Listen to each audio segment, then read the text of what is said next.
a new audience. So again, Second audience. we're here with yet another episode of Round the Ice. The Ice Fishing Talk Show of Art Shanty Project out here on Medicine Lake. And our guest this hour is award-winning novelist Scott Muskin. He's here to discuss his award-winning novel, The Annunciations of Hank Meyerson, Mama's Boy, and Scholar. Tell us a little bit about your book. It's about a self-proclaimed mama's boy. Really? Yeah, it's surprising. Hey, easy down there. I got a bite, I think. His name is Hank Meyerson. Yeah. He's not in a good spot in his life, having been in graduate school but not too successful in that. Although that still remains his dream to be the scholar. That's where it all comes together. He is in a troubled marriage, put it mildly, and his brother, who also lives in town, is more successful than him, quite a bit more, and this causes some tension and resentment, especially when Hank falls in love. We have a lot of novelists on the show. We do, and because every award-winning novelist wants to be on the show, of course. And what I find in talking to novelists is that they write these novels, and come on, seriously, they're just writing about themselves. So I mean, seriously, this is just a novel about like you and how great it is to be you. Well, first of all, it's not so great to be Hank Meyerson, I'll tell you that much. But no, it's not. I'm sorry, I'm fascinated by the potential for fish. It's not just a book about me. No, come on, you plenty from my life as raw material, and then you alter it and change it and give it to somebody else. Like that part about your brother? The part about my brother, I do not have a brother. But like if you, if I did, it would assume that if you had a brother, he'll be more successful than you. Okay, I wanted to be a novelist, so I didn't want to be what Hank does, which is he's a toy inventor. Our guest this hour is award-winning novelist Scott Muskin. He's going to read to us a selection from his award-winning novel, The Annunciations of Hank Meyerson, Mama's Boy, and Scholar. So, I'll turn it over to you. Okay.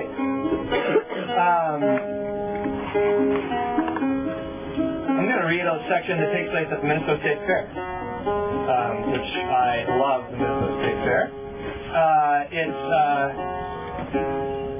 The main character, and he's the narrator of the book, his name is Hank, and his brother's name is Carlton. Carlton's wife is named June, and as I've revealed early, it's not a spoiler, I think earlier on, for those who made the audience change, that Hank falls in love with his sister-in-law June. And they're, in this part of the book, they're at the state fair.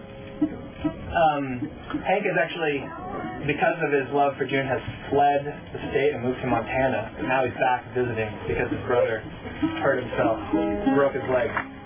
Inventing toys? He's back visiting. Sorry, what's that? Broke his leg inventing toys? No, he broke his leg running, and he plummeted off the jogging path.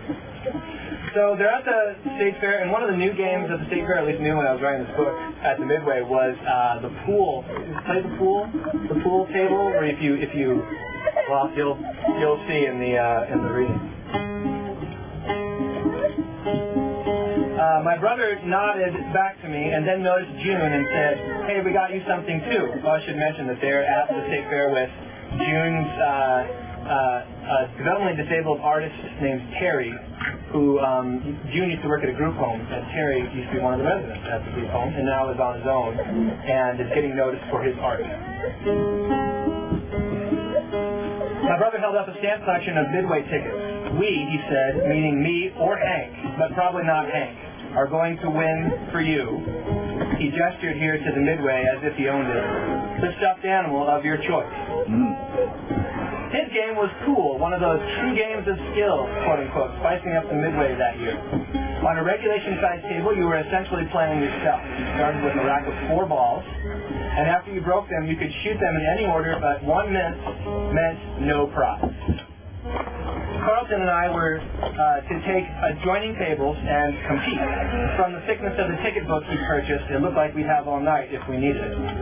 The prize would be determined and therefore owned by June. The logistics of it all had to be explained to Terry, so it was the game at hand, and I leaned now on the table and felt my gut cede space to the faux mahogany edge, then collapsed around it for an airtight seal. Part of me was actually dipped into the corner pocket over which I was leaning, as if in solidarity, or maybe to show the 14 ball what it was supposed to do. It was the first time in a while that my body felt on the same team as its occupant. Maybe once or twice apexing some Montana crest, and of course last April with June. But still, my body and I were suddenly copacetic. I heard my brother take a shot, and by the way the carny moved behind me, I knew he had missed and was forced to rack again. So I tried to concentrate, and my body's subsequent betrayal as my shot hit its mark, but also sent the cue ball straight into the far corner pocket for a negating scratch was torturous. F me, I spit. Rack 'em. I didn't have that good a setup again for another 2 breaks, and when it came, I was ready for it. No farting around this time, just me and my body and my disdain for this whole stupid idea, the entire pastime of pool altogether, and of course Carlton and even June. This is the guy you begged me to come home for, I was saying as I banged in shots with disregard for leave or anything. Your husband, the schmuck, and you know what they say, he who beds with a schmuck is also a schmuck. I'm sure it's in the Talmud someplace. Finally, facing a solitary ball and potential victory, I was rounding the table to set up for it when I heard my brother say, "Hey, Chubby!" I should have just gone ahead and bet the shot anyway, but the river of our brotherhood had cut too deep a channel to be left out of so casually. So I turned to him, and he was lined up over his last shot too, smiling at me. His last ball, the 4-ball, sat perched on the lip of the corner pocket, such that even a whimper from Terry might tip it in. Without even looking at the table, smiling at me in fact, he fired his shot, sinking the 4 and leaving the cue ball lolling in empty green.